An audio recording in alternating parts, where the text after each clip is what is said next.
fantastic GamesMaster. All the hits that's fit to print. Later on in the show, an exclusive live performance from top indie pop scene playing live in the studio. But we kick off today with straight in at number 7, another brand new event for GamesMaster and the pulsating pants posse with Things with Wings.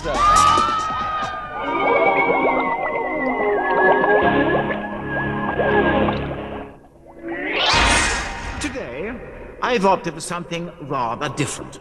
A 3-part challenge on the Nintendo 64 classic, Pilot Wings. 3 teammates will each face a different task on the game, with a time limit of 3 minutes, 30 seconds for them to complete the whole challenge. The first must navigate his gyrocopter through 10 rings. The second must score a 25-point bullseye on the cannonball level as quickly as possible, while the third must once again straddle his copter and shoot down 10 balloons from the night sky. Time is of the essence, so it will be up to each contestant not to let the side down by wasting valuable seconds. Oh, I do love a threesome. Now, I often ask people to dress up in various uniforms for my own personal viewing pleasure, and today is no different. Our contestants are technically pilots, but I'm sure they would have done it anyway. Please welcome Jeremy Attridge, Mark Chappell, and Paul Milnes.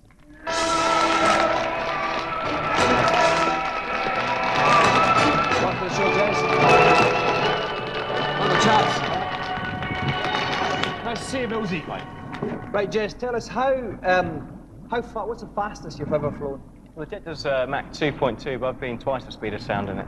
And what's that in Skoda terms, miles an hour? It's a bit faster than your average Skoda. It's about 1,400 miles an hour. Okay, and like, how long is your flights? I mean, like, if we fly abroad to film and we do, like, 12 hours to get Los Angeles, how long do you guys fly? Typically, if we're working day to day, it's going to be about an hour and a half, but I've been up for as long as 8.5 hours. Do you get in-flight movies then, and you're not for that long? No, you get a nice navigator to talk to you, though, and they can whitter on a bit and tell you some good stories. Yeah.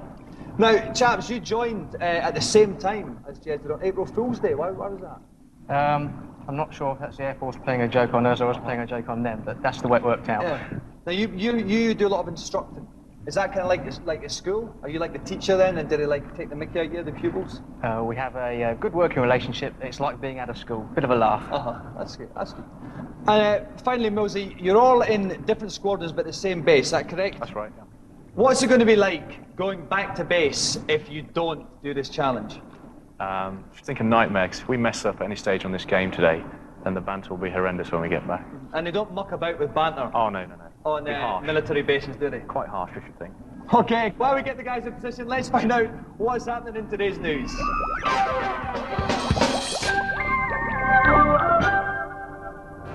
This Easter sees the release of the console version of the arcade classic Manx TT. Featuring 2 tracks and an initial choice of 8 bikes, the game comes with a host of options, including mirror mode, bonus bikes, 2-player split screen, and apparently even a racing sheep cheat that was in the arcade. It's a rare cause for Saturn owners to celebrate. Since we're getting near the end of the series, we thought we'd give you an exclusive peek at the PC game everyone will be talking about later in the year, Unreal. Making full use of the new MMX chip, Unreal sports the kind of graphics that make Quake look like it's running on the Game Boy. Lastly, I do apologise for the appalling quality of this footage, but it's the only material we could get our hands on of the new Street Fighter 3D arcade game. It's Street Fighter, yes, but this time, joy of joys, it's in 3D. Some new characters are in evidence, but it still looks, smells and tastes like the Street Fighter we all know and love. It should be in the arcades later on this year.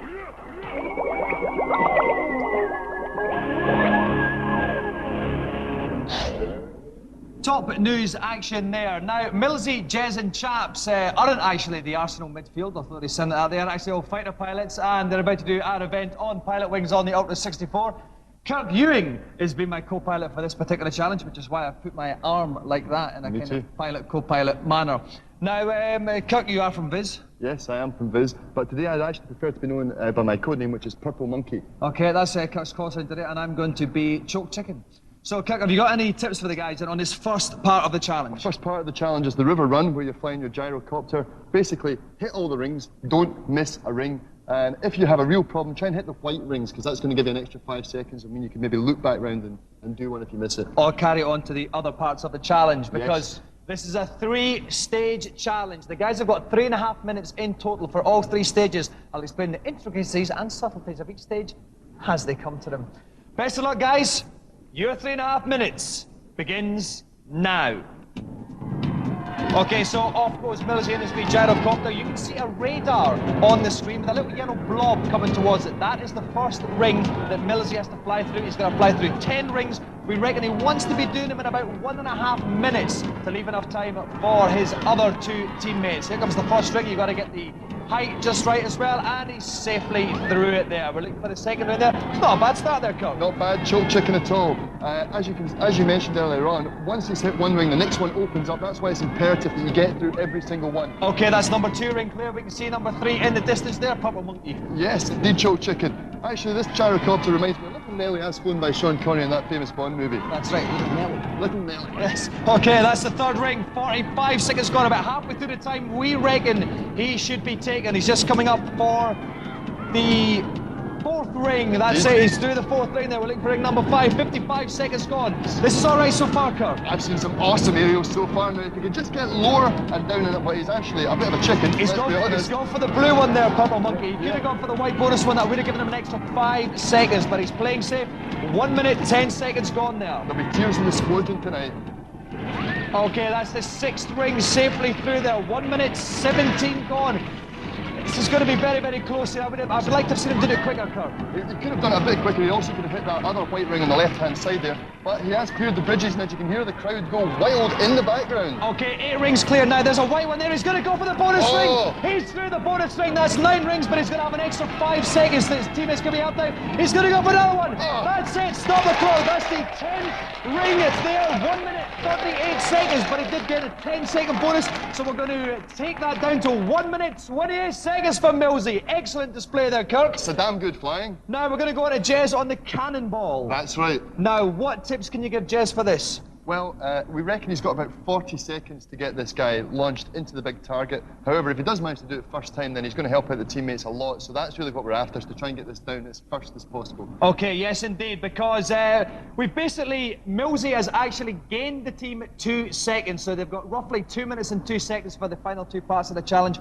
About 40 seconds is what Jez is going to be looking for, but if he can do it first time, that will help out. Best of luck. Let's see that cannon, Jez. Okay, this is the cannon. You can move the cannon up and down, left and right to try and get the trajectory. The power indicator on the left-hand side of the screen, that's low, and it's going to shoot right up to high there. Wonderful. He's fired it. Let's see where it's going. This looks good. It's quite obvious that Jez has got the big match temperament there. That is incredible there. This takes the time up to 1 minute, 42 seconds to Jez. Jez, make way for Chaps.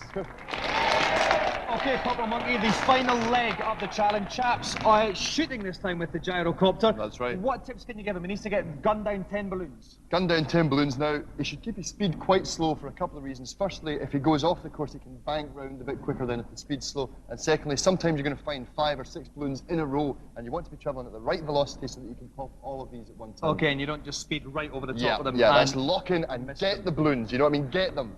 Okay, Kirk's gone all Top Gun on me. Right, okay, we reckon the Chaps would need about 1 minute, 20 seconds to do that. Now, this is very difficult. Even that would be cutting it quite fine because of the sterling display by Millsy and the immaculate display by Jez. He's actually got 1 minute, 48 seconds. Now, that sounds like a long time, but it means that if Chaps mucks this up, he is incredibly bad. Just everyone back there at base, just to bear that in mind. I think that would be what's called a beasting for him. Yes. Okay then, right, 1 minute, 48 seconds left. Best of luck, Chaps. Your time starts now. Okay, so off goes Chaps on the runway. We're looking for 10 balloons. It's at night there, but the balloons should be quite easy to see. On the radar, the left-hand side of the radar, you can see that little cluster of yellows. Now, that is quite literally the balloons he's got to gun down. We should see them coming into view in a second. There they are now. Speed-wise, you can see in the bottom left-hand corner, 130 kilometers an hour. That's all right, Kirk. There's no hang on. First rocket gone. That's one balloon gone. Fantastic 9 balloons start. to go. 2 minutes, 8 seconds gone. I mean, you would 2 expect balloons. it.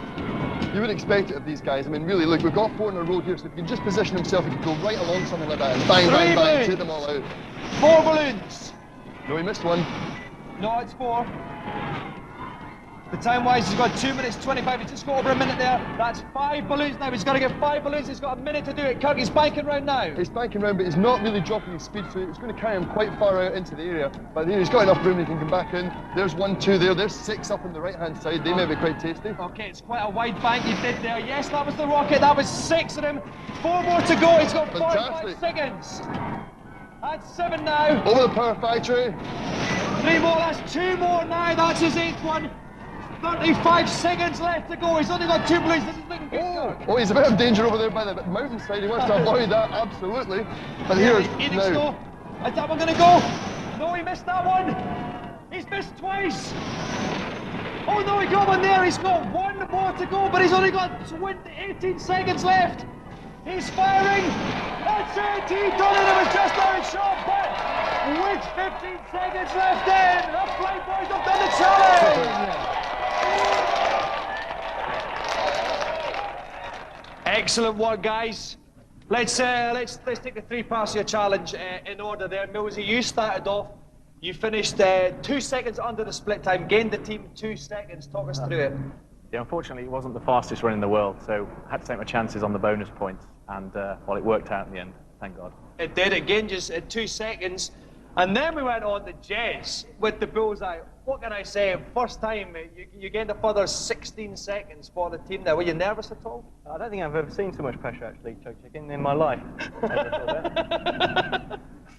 So how does that compare to flying a tornado then? Was it worse? Yeah, about the same, really. About the same kind of pressure and tenseness. Now, chaps, on the face of it, yes, you did well, you did the challenge, but the boys had bought you 18 seconds of time. You did it with 15 seconds left, so technically, if they hadn't done that, you wouldn't have done it. What I'm saying is you were rubbish. What I'm saying, Dominic, it's a team game, and of course, as a team, we like to play to the crowd, so I thought 2 seconds, 3 seconds, just keep it tense towards the end. You'd never know he was an instructor, No, cool. would you? Do you know what I mean? That's good. Well, listen, thank you very much indeed for coming in, guys. It's always nice to do work with men in uniform. But the GamesMaster golden joystick goes to the Flight Lieutenants, Jez, Millsy, and Chaps.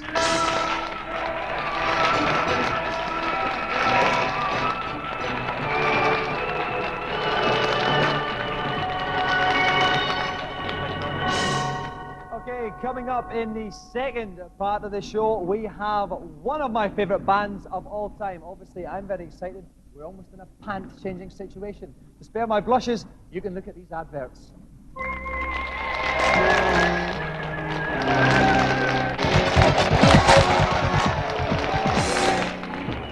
Welcome back. As I said before the break, I'm very excited about tonight's guest. I had to change my pants. The pants have changed and I feel like a new man. Well, there is a first time for everything. Let's find out what today's celebrity challenge is. It's time to get a bit racy now, as this next challenge will be played on touring cars, the latest arcade racing game from Sega. Players have 4 laps to decide which of them is king of the road. And as usual, we'll be moving between our 2 contestants' point of view to keep abreast of the action. Let's burn rubber.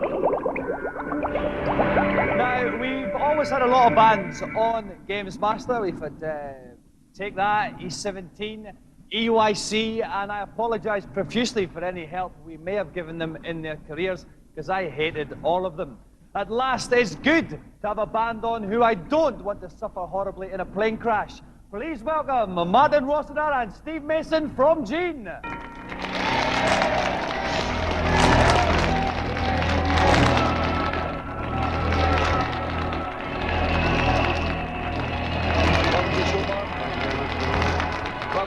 Howdy. Now, Martin, I want to start with you, and I want to talk about objects thrown onto stage while you're performing. What are some of the things you've had hurled? Well, the first was a pair of Y-fronts with some sort of cryptic message crayoned on them. I've had A large pant or a small it was pant? a small pant actually, but still Y. Steve, I presume it's a singer that gets the most stuff thrown at him. Do you ever get stuff thrown? Occasionally, but I've got my guitar to hide behind. Right, you can So I can always use it sort of like a repel. cricket bat.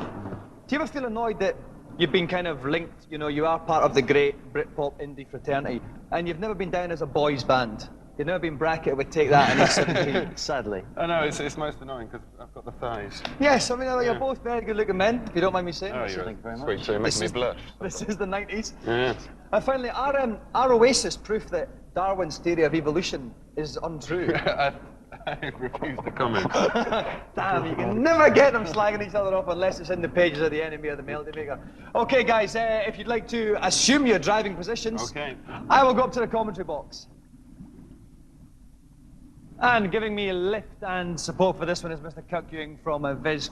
Okay, Kirk, have you got any tips for Martin and Steve on the touring car? Okay, in a smashing Sega game, the touring cars, the cars are quite literally sliding all over the place. Now, the best thing they can do is follow this sort of oily slick. It's a line, a black line that runs around the track. And if they follow that, that's going to give them the best line for going into the bends. That'll make the whole thing go a bit faster for them. Okay, thank you, Kirk. Just a word of caution for you, the viewer. You will actually see two screens sliding back and forward. This does not mean anything is up the duff with your telly. This is so we can quite literally flick from one driver to the other, so don't panic if that happens. Okay, Martin and Steve have got 4 laps. Whoever crosses the finishing line at the end of the 4th lap will walk home with the joystick. Best of luck, guys. Off you go.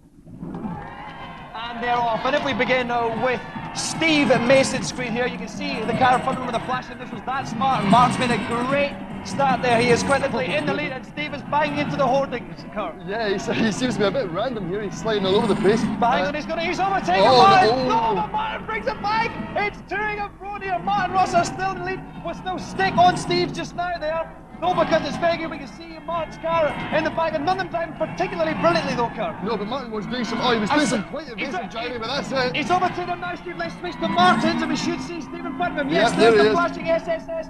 Martin coming up on the inside, switching. Oh, through, yeah. Beautiful switch on the inside to overtake. Let's go back to Steve's one. Just as Steve attempts another overtake, never. He doesn't. Let's go back to Martin's. He's swapping hands all the time, Kurt. Absolutely.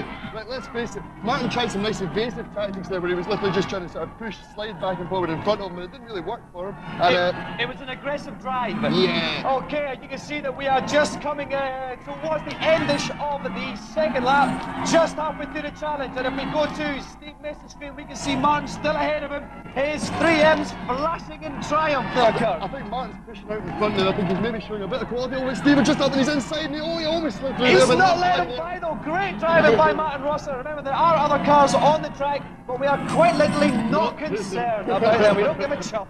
Okay then, still on Steve's one here. He's quite far behind, but he seems to be following the racing line. There, and he's overtaking him. Brilliant tactic there. Once again, right up the ends. Well, tactic, I say tactic. It could be just a bit of a fluke. Okay, that's the end of the 3rd lap. We're on the final lap now. We go to Martin Rosser's screen. We can see he tried to get past Steve, but he tried to go on the tarmac to do that there, Kurt. That is not generally the accepted way to overtake it. As we said, I mean, you could follow the lines, but hey, just throw caution to the wind and go sliding around all over the place. Why Okay, not? still on Martin's screen. We can see Steve's in front of him. Martin's going for the outside sweep. Inside. Give Steve a nod. Johnny overtakes him. We're coming to the final straight here. Martin Russell in the lead. We go to Steve's camera. We can see Martin is going to close. He's going to right. Martin Russell wins the challenge. Congratulations, Martin. Thank you very much. Congratulations, Steve. So it goes. Now, Martin, that was quite an aggressive race from you at times. What were some of the tactics that you were employing there? Well, it was simply to convince the world that I'm not the work-shy fop that they think I am. How does that compare to other driving games then that you've played? Well, I'm a Daytona addict. I've been known to sort of go up to Oxford Street and pile in pound coin after pound coin. And it's good. It is good. Although there could be a little more feel in the steering wheel, I think. But it's a fine game. Steve, you could have done it with a little bit more feel somewhere along there. Where did it go wrong for you? Was it only 3 seconds in it at the end? It's just the car was too sensitive for me. I just didn't have the control Well, necessary. why didn't you talk to it, try and understand its problems then? He's used to tractors. Next time. And the album is quite literally out now, and the name is, the title is? Drawn to the deep end. Drawn to the Deep End. I would thoroughly recommend that young people invest their free coinage in this particular piece of CD. Thanks so much for coming on, guys. The Golden GamesMaster joystick that I'm very proud to announce goes to Mr. Martin Rossiter from Gene.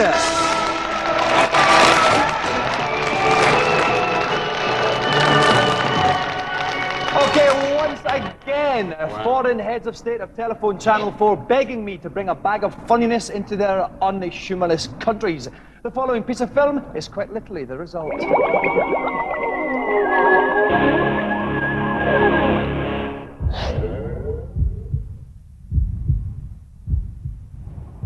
Sega's arcade machine division have produced the greatest arcade games in the history of the world, bar none. This is their base in Tokyo. It's so exclusive and so secretive that only 3 Western journalists have ever been in this building, and none of them have returned.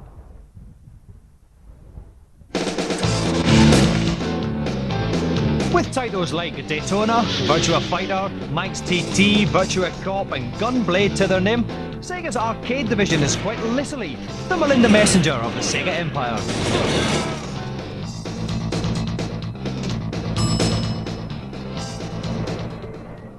And blow me if there isn't a fine selection of quality arcade games here. I've obviously quite literally come to the right place. The division is grouped into various departments, AM1, AM2 and so forth. Assistant Director of AM3 is 25-year-old Mr. Yamasta. What is it that makes the Sega arcade division and the teams the best and most respected in the whole world?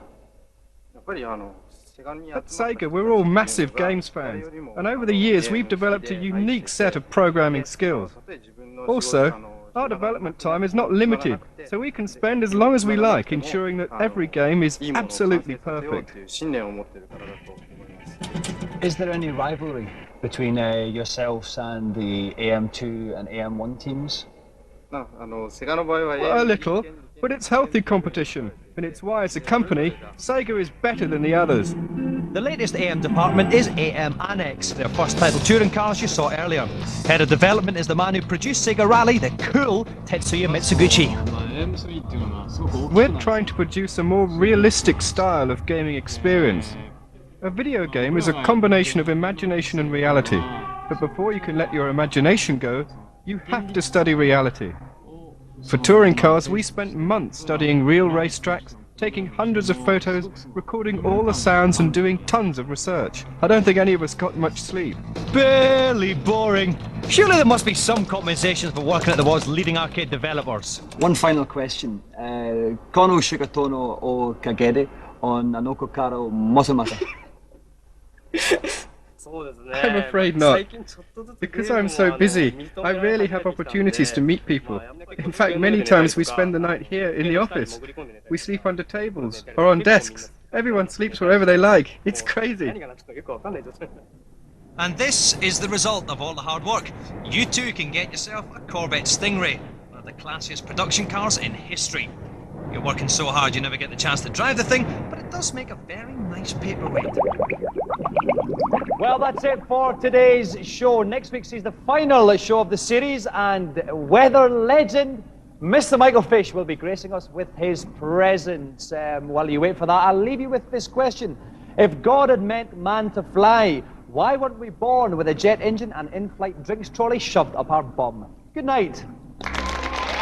Unlike other political factions, the GamesMaster website has a coherent policy vis-à-vis the European Union. Log on now and check out our hard HQs.